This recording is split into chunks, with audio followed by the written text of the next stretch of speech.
أعوذ بالله من الشيطان الرجيم. بسم الله الرحمن الرحيم. لا إكراه في الدين قد تبين الرشد من الغي فمن يكفر بالطاغوت ويؤمن بالله فقد استمسك بالعروة الوثقى لا انفصام لها والله سميع عليم.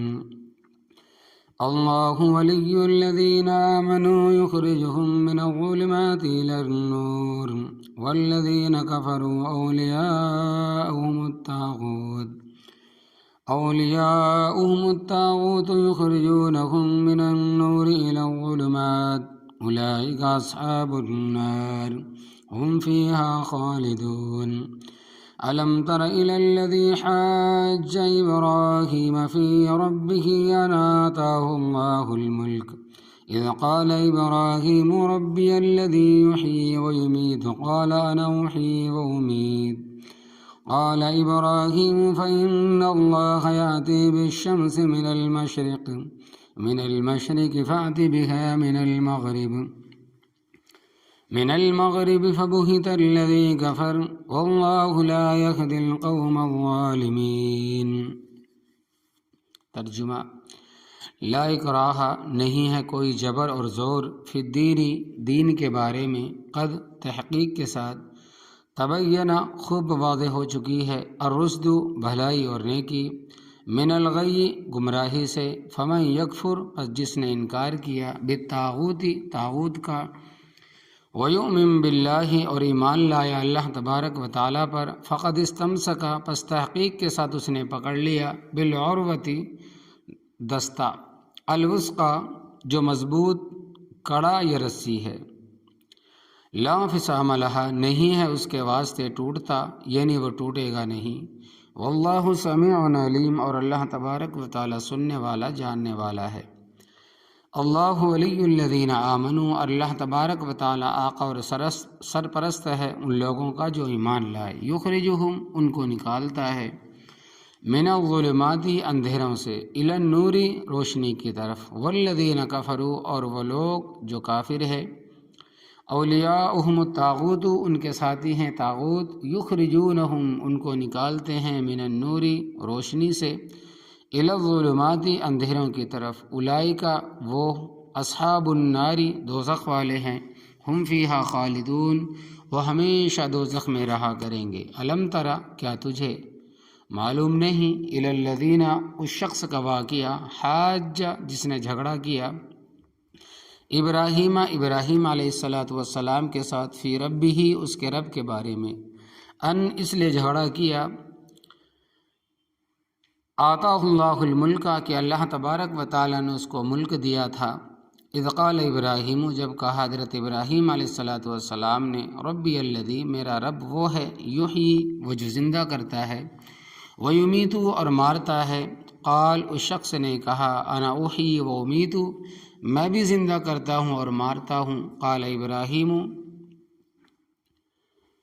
جب کہا حضرت ابراہیم علیہ السلام نے، ربی الذی یحیی میرا رب وہ ہے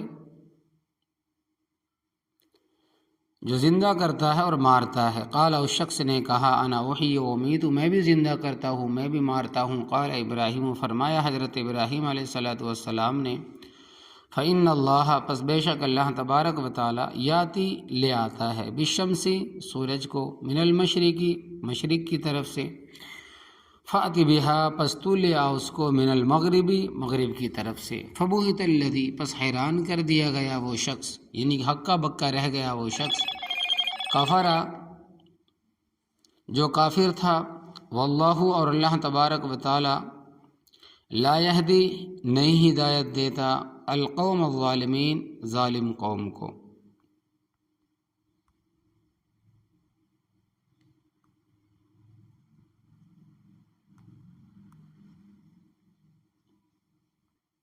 یہود مدینہ کی حالت. مدینہ منورہ میں مالی لحاظ سے اور علمی اور سیاسی لحاظ سے بھی یہود کا تسلط تھا.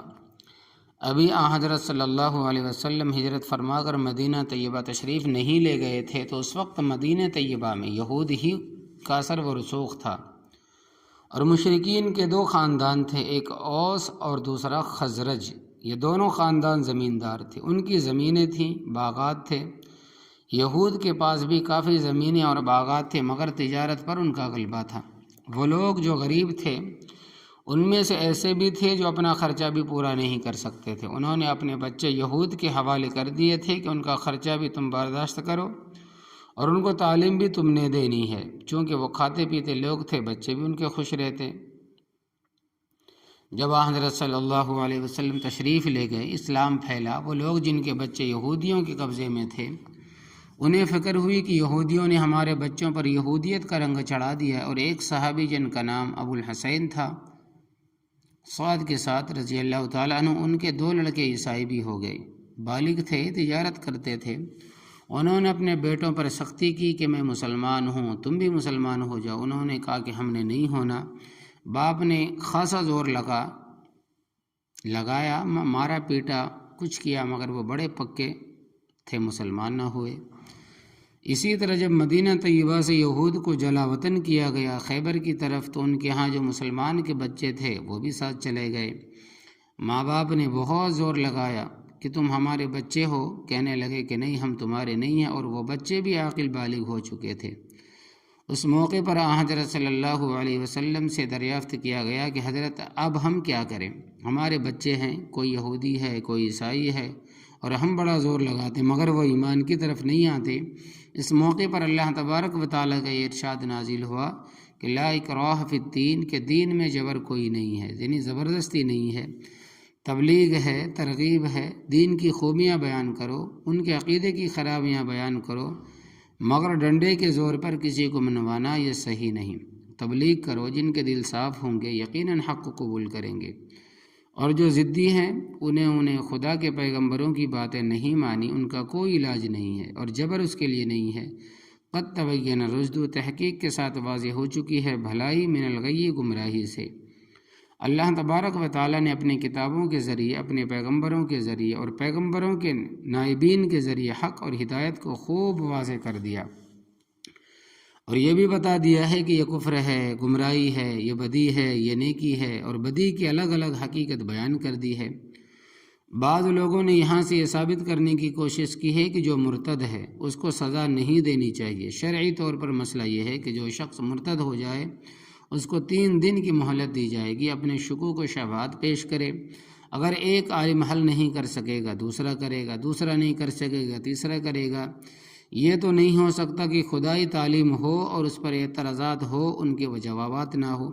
3 دن کے بعد بھی اگر وہ اپنے کفر پر ڈٹا رہا، 3 دن کے بعد بھی اگر وہ اپنے کفر پر ڈٹا رہا تو اس کو قتل کر دیا جائے گا۔ تو بعض لوگوں نے اس آیت کریمہ سے استدلال کیا ہے کہ لا اکراہ فی الدین، دین میں کوئی جبر نہیں ہے، لہٰذا اس کو کیوں قتل کیا جاتا اور اس کو کیوں اسلام پر مجبور کیا جا رہا ہے۔ لیکن ان نادانوں نے بات کو سمجھا نہیں۔ ابتداً کسی کافر کو اسلام پر مجبور نہیں کیا جا سکتا کہ تو مسلمان ہو جا ورنہ تجھے قتل کر دیا جائے گا، لیکن جو مسلمان ہو جائے اس کے بعد پھر مرتد ہو جائے، یعنی پھر کافر ہو جائے، یہودی ہو جائے، نصرانی ہو جائے، عیسائی ہو جائے، مشرک ہو جائے، ہندو بن جائے، تو وہ باغی ہے، اور باغی کا مسئلہ الگ ہے۔ آج کوئی بھی حکومت اپنے باغی کو معاف کرنے کے لیے تیار نہیں ہے۔ تو جو شخص رب کا باغی ہو جائے اور حضرت محمد صلی اللہ علیہ وسلم کا باغی ہو جائے، اس کو کس طرح معاف کیا جا سکتا ہے اور اس کو کس طرح نجات مل سکتی ہے۔ طاغوت کا معنی فرمایا کہ فمن یکفر بالطاغوت، پس جس نے طاغوت کا انکار کیا، ویؤمن باللہ، اور اللہ تبارک و تعالیٰ کے اوپر ایمان لایا، تو طاغوت کیا ہے؟ حافظ ابن کثیر رحمۃ اللہ علیہ طاغوت کا معنی شیطان بھی کرتے ہیں، اور طاغوت کا معنی جادو بھی ہے، اور صنم یعنی بت بھی ہے، اور طاغوت کا معنی ساحر جادوگر بھی ہے، اور طاغوت کاہن فال نکالنے والے کو بھی کہتے ہیں۔ تو شیطان، بت، جادو اور جادوگر اور فال نکالنے والے یہ سب طاغوت ہیں۔ حضرت امام مالک رحمۃ اللہ علیہ فرماتے ہیں کہ کل ما یعبد من دون اللہ، اللہ تبارک و تعالیٰ سے دور دور، ورے الگ الگ جس کی عبادت کی جاتی ہے، مثلا لات ہے، منات ہے، عزا ہے، کوئی ہو، وہ سب طاغوت ہے۔ اور مومن کا فریضہ ہے کہ طاغوت کا انکار کرنا، شیطان کی اطاعت کا، بتوں کی عبادت کا انکار کرنا، جادوگروں کے جادوؤں کا انکار کرنا، اسی طرح فال نکالنے والوں کے پاس جانے کا انکار کرنا، وَيُؤْمِن بِاللَّهِ اور اللہ تبارک و تعالیٰ پر ایمان لانا، فقد استمسک بالعروۃ الوثقی پس تحقیق انہوں نے پکڑ لیا مضبوط کڑی دستہ۔ گاڑیوں کے سفر تم نے کیے ہوں گے، پائیدانوں کے قریب مضبوط دستے لگے ہوتے ہیں، جو شخص اس دستے کو پکڑ لے گا اللہ تبارک و تعالیٰ کے فضل و کرم سے وہ محفوظ رہے گا، گرے گا نہیں۔ اور جس دستے کو مومن نے پکڑ لیا وہ ایسا ہے لن انفصام لہا، اس دستے کے لیے ٹوٹتا نہیں ہے۔ تو جس نے اس دستے کو پکڑ لیا مضبوطی کے ساتھ اللہ تبارک و تعالیٰ کے فضل و کرم سے وہ محفوظ رہے گا۔ امیر شریعت کا دلچسپ واقعہ، جو پرانے بزرگ ہیں انہوں نے امیر شریعت حضرت مولانا سید عطا اللہ شاہ بخاری رحمۃ اللہ علیہ کو دیکھا ہوگا کہ اور ان کی تقریریں بھی سنی ہوں گی۔ اللہ تبارک و تعالیٰ نے ان کو تقریر کا بہت بڑا ملک عطا فرمایا تھا۔ 5 6 7 7 8 گھنٹے تقریر فرماتے تھے۔ ہم نے ان کی تقریروں میں ہندوؤں سکھوں کو بھی روتے ہوئے دیکھا ہے۔ گجران والے میں ان کی تقریر تھی، بہت بڑا مجمع تھا، تو کسی نے روکا دیا کہ تم لوگوں کو ایمان کی دعوت دیتے ہو حالانکہ تم خود کافر ہو۔ تو ان دنوں بریلویت کا زور تھا اور دیوبندی کو کھلے طور پر کافر کہتے تھے، اپنی مسجدوں میں داخل نہیں ہونے دیتے تھے۔ اگر کسی مسجد میں دیوبندی داخل ہوتا تو اسے دھلوا دیتے تھے اور کہتے تھے کہ ایک دیوبندی مسجد میں داخل ہو جائے تو وہ لید ہو جاتی ہے، اور اگر 100 خنزیر داخل ہوں تو کچھ نہیں ہوتا۔ اب الحمدللہ ملک میں وہ حالات نہیں۔ پہلے اپنے جلسوں میں ان مسائل کا یعنی حاضر ناظر وغیرہ کا باقاعدہ عنوان رکھتے تھے، عالم الغیب کا عنوان رکھتے تھے، مختار کل کا عنوان ہوتا تھا۔ اب الحمدللہ وہ قصے نہیں رہے، ہماری کتابوں نے خاص اثر کیا۔ اب یہ عنوان نہیں رکھتے، ہاں ضمنی طور پر اپنا عقیدہ بیان کرتے۔ امیر شریعت عطا اللہ شاہ بخاری رحمۃ اللہ علیہ کو کسی نے چٹ پکڑا دی کہ تم کافر ہو۔ حضرت امیر شریعت رحمۃ اللہ علیہ بڑے ذہین اور حاضر جواب تھے۔ یہاں جین والی کھوہی کے مقام پر جلسہ تھا، بہت بڑا مجمع تھا۔ اس مجمع میں حضرت نے جنت کی خوبیاں بیان فرمائی کہ جنت میں یہ ملے گا، یہ ملے گا۔ ایک بابا جی کھڑے ہو کر کہنے لگے کہ حضرت شاہ جی یہ بتائیں کہ جنت میں حقہ بھی ملے گا؟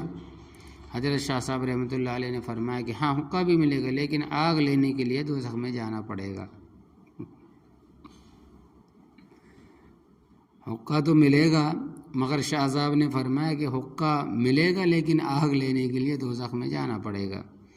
حضرت نے رکا پڑھ کر سنایا، فرمایا کہ میں کافر ہوں اور مجھے اپنے کفر پر فخر ہے۔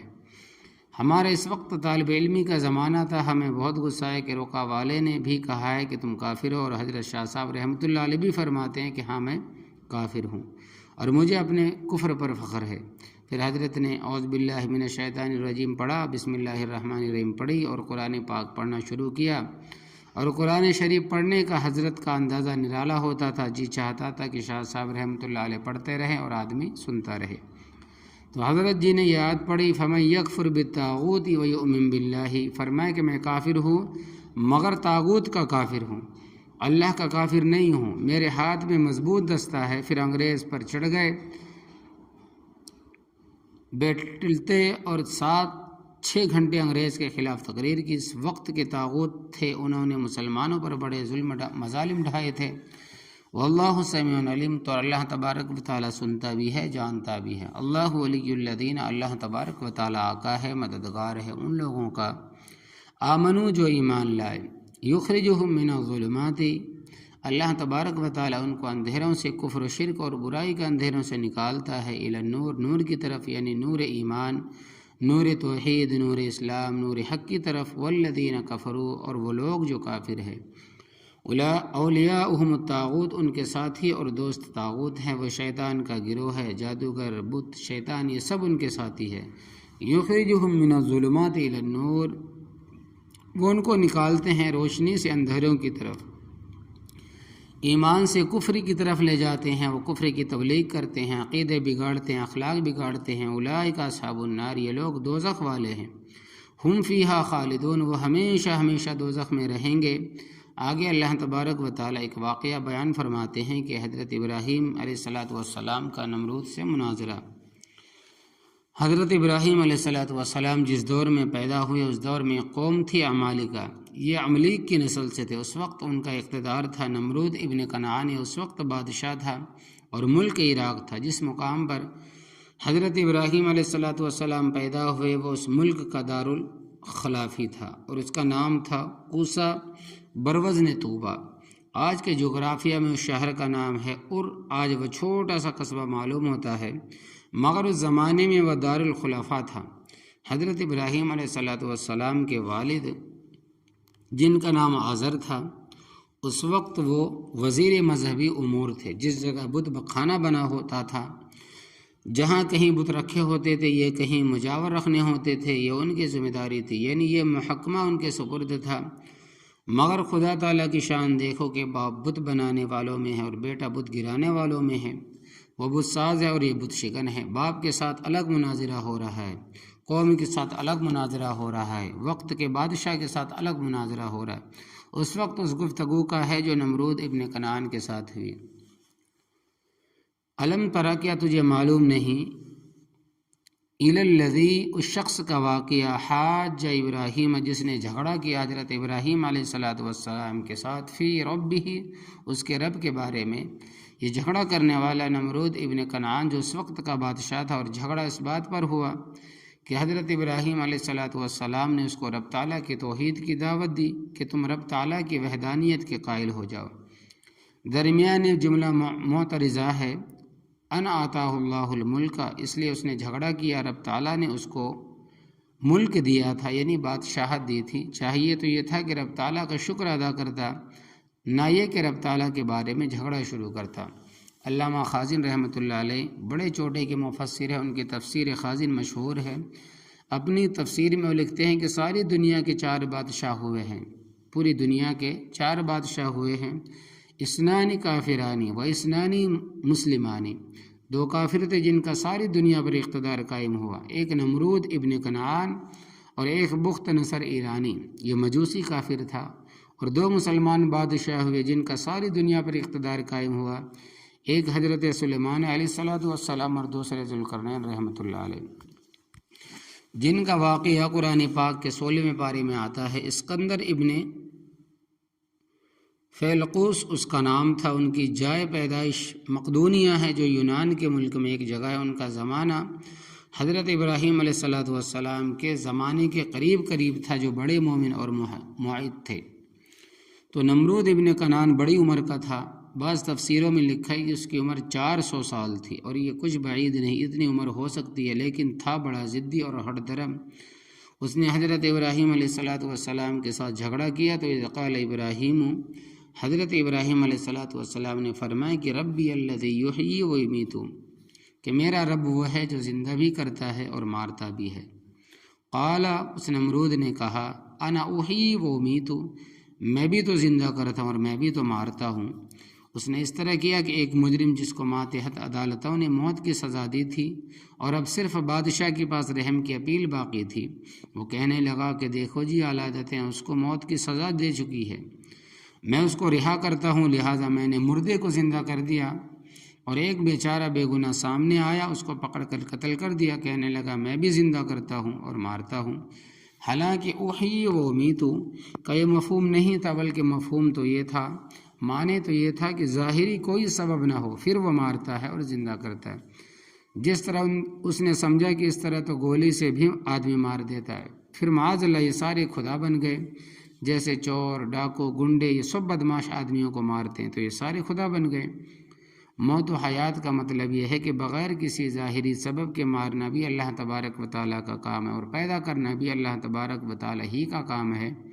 نمرود اسباب کی طرف چلا گیا، حضرت ابراہیم علیہ الصلوۃ والسلام بجائے اس کے کہ اس کو موت و حیات کا معنی سمجھانے میں الجھتے، بلکہ اس سے واضح دلیل کی طرف منتقل ہو گئے۔ فرمایا کہ قال ابراہیم، فرمایا حضرت ابراہیم علیہ الصلوۃ والسلام نے، فإن اللہ یأتی بالشمس من المشرق، پس بے شک اللہ تبارک و تعالیٰ لاتا ہے سورج کو مشرق کی طرف سے اور مغرب کی طرف لے جاتا ہے، تو اگر خدائی کا دعویٰ کرتا ہے تو فأت بہا من المغرب، پس تلا مغرب کی طرف سے۔ امام راضی رحمۃ اللہ علیہ فرماتے ہیں کہ عذر لنگ کا اس کو یہاں بھی موقع تھا، وہ کہہ سکتا تھا کہ یہ سورج تو مشرق کی طرف سے طلوع ہوتا ہے، یہ تو روزانہ میں کرتا ہوں۔ اے ابراہیم، اگر تیرا کوئی رب ہے تو اس کو کہو کہ مغرب کی طرف سے لائے۔ لیکن اگر وہ ایسا کہتا تو حضرت ابراہیم علیہ السلام کی تصدیق کے لیے سورج مغرب کی طرف سے طلوع کر کے اللہ تبارک و تعالیٰ دکھا دیتا۔